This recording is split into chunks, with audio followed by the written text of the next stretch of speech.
Now, remember I've talked about the soul, right? Remember these bodies are actually half of souls, are they not? So we've got the male half of the soul, if you like. I might use a different pen.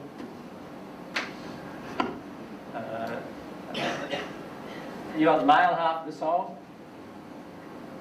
You got the female half of the soul, which is the true self, right?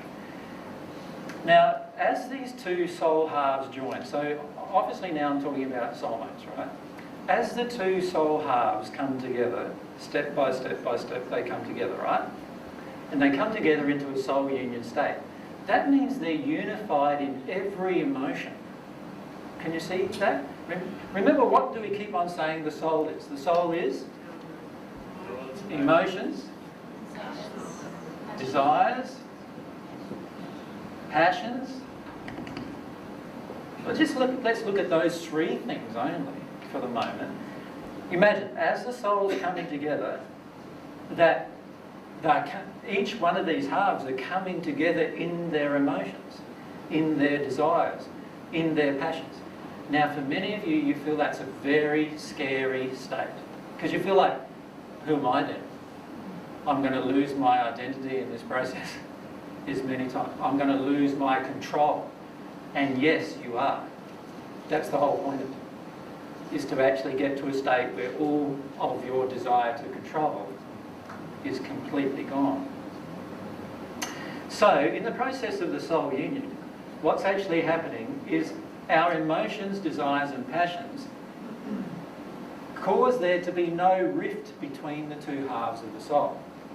So you can say when we're starting this process, we start off with lots of barriers or rifts or between the two halves of the soul.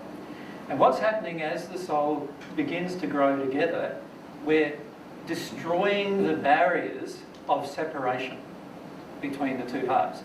Now, one of the major barriers of separation between the two halves is sex. Because for the majority of us on Earth, we have this injury, which is men are different, men are from Mars, women are from Venus type injury. This injury of separation. Right? When in reality, if we just viewed sex as another transaction of love, what would we feel? Would we feel this barrier? No, we wouldn't. If I have a passionate desire for my partner, and my partner has a passionate desire for me, there will be no time, and I mean no time, where we would feel like not having sex. Doesn't that make sense? Now, for many of you who've had abuse injuries or something like that in your childhood, for example, that would be one of the most scariest propositions that you could conceive.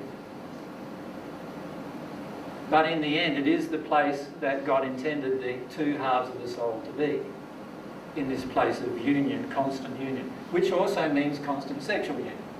So I'm not talking, what I'm saying is, there is no separation between sex and love, from God's perspective. But every single injury I have in me about sex is caused by a separation between love and sex.